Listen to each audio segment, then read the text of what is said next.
on his bicycle, swimming, horses, four-wheelers. The kids up there are real kids.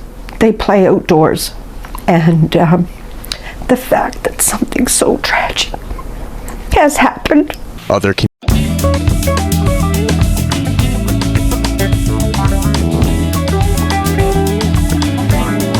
Tonight, we bring you a deeply troubling and emotional story from the quiet rural community of Welshtown, a place known for its peaceful surroundings, tight-knit relationships, and the kind of environment where families feel safe raising their children.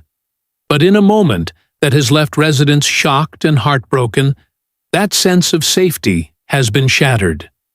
At the center of this tragedy is Drew Nickerson, a 13-year-old boy whose life was cut short following a violent dog attack. But before we begin, take a moment to support this channel. Subscribe, share this story with others, and let us know in the comments where you are watching from. Your engagement helps bring real stories to light, keeps important conversations alive, and ensures that voices from communities around the world are heard. What began as an ordinary day quickly turned into a devastating incident, one that has not only changed a family forever, but has also sparked urgent questions about safety, responsibility, and prevention. This is the story of what happened, how a community is responding, and the difficult questions that remain unanswered. Upper Sandy Cove Road stretches quietly through Welshtown, surrounded by open land, scattered homes, and the natural beauty that defines much of rural Nova Scotia. It is the kind of place where children ride their bikes freely, where neighbors greet each other by name, and where life moves at a slower, more peaceful pace. For many families, it represents safety, a place far removed from the dangers often associated with larger cities. And for Drew, this was home.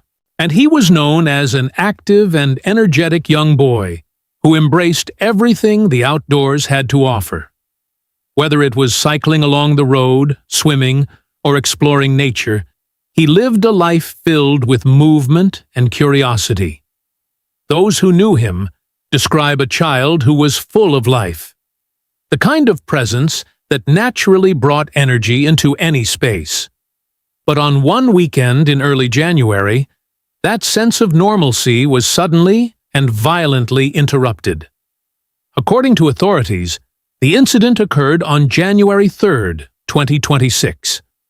Drew was riding his bicycle along Upper Sandy Cove Road, something he had likely done many times before. There was nothing unusual about the moment. No warning. No sign of danger. Then, within seconds, everything changed. 3 large breed dogs entered the road and attacked. Our investigators later identified the animals as 2 Cane Corsos and 1 Rottweiler, breeds known for their physical strength and guarding instincts.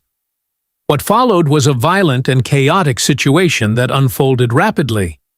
Emergency services were called immediately. Responders arrived to a scene that officials would later describe as extremely distressing. Drew had sustained severe injuries. Given the seriousness of his condition, he was airlifted to the IWK Health Center, a specialized hospital equipped to handle critical pediatric emergencies. Medical teams worked urgently to save his life. But despite those efforts, Drew passed away days later as a result of his injuries. The Royal Canadian Mounted Police, commonly known as the RCMP, took over the investigation. In their statements, and they emphasized the seriousness of the case and the emotional impact it had on everyone involved, from first responders to community members. Investigators began piecing together the sequence of events. They collected video footage from nearby areas. They conducted interviews with residents. They examined the dog's history, behavior, and daily movements. Authorities confirmed that the dog's owners were cooperative throughout the process. One detail that stood out during the investigation was the absence of prior formal complaints about the animals. For many in the community, this raised difficult and unsettling questions. How could something so tragic happen without warning? Were there signs that were missed? Or was this an unpredictable and sudden escalation? These are the kinds of questions that investigators continue to explore. So beyond the investigation, beyond the reports and statements, lies the reality of loss. Drew was not just a name in a headline. He was a son, an only child, a central part of his mother's life. And now, that life has been forever changed. Friends of the family have described the grief as overwhelming, the kind of pain that words struggle to capture. A close family friend, speaking publicly, shared that Drew's mother expressed deep gratitude for the support she has received, even in the midst of unimaginable sorrow. It is a reminder that while communities can come together in times of tragedy, the personal loss remains deeply individual. No amount of support can replace a life. In the aftermath of the incident, the community of Welshtown has shown remarkable unity. A fundraising campaign was quickly launched to assist the family.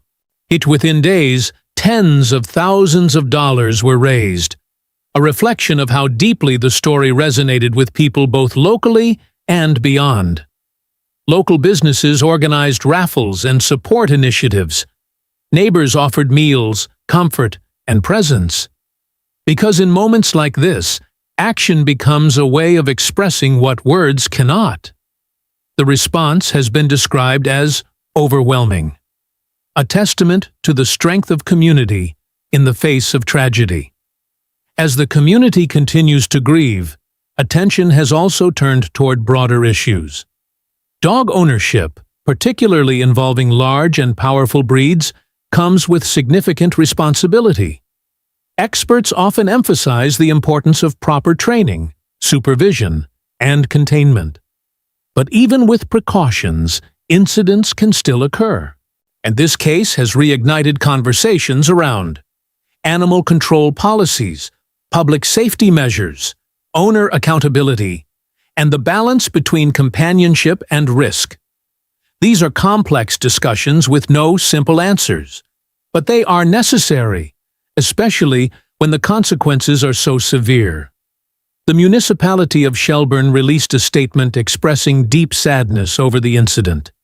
They acknowledged the emotional toll on the community and announced that grief and counseling services would be made available. Schools, families, and residents have been encouraged to access these resources as they process what has happened. Because tragedies like this do not only affect one family, they ripple through entire communities. As part of the investigation, authorities made the decision to euthanize the dogs involved. While this action may prevent further harm, it does not bring closure in the emotional sense. It does not undo what has happened, and it does not answer every question. Investigators continue to examine the circumstances surrounding the attack, seeking clarity and understanding. At the center of this story is a young boy who loved being outdoors. A boy who was active, curious, and full of life. A boy who should have had many more years ahead of him. Instead, his story now serves as a painful reminder of how quickly life can change, and how important it is to remain aware, responsible, and proactive when it comes to safety. The loss of Drew Nickerson is one that will be felt for a long time, by his family, by his community, and by all who hear his story. As investigations continue and conversations evolve, one thing remains certain. This is a tragedy that will not be forgotten. Before you leave, remember to support this channel. Subscribe for more detailed reports. Share this story to raise awareness, and tell us in the comments where you are watching from. Your voice matters. Your engagement matters. And together, we can continue to shine light on stories that need to be told.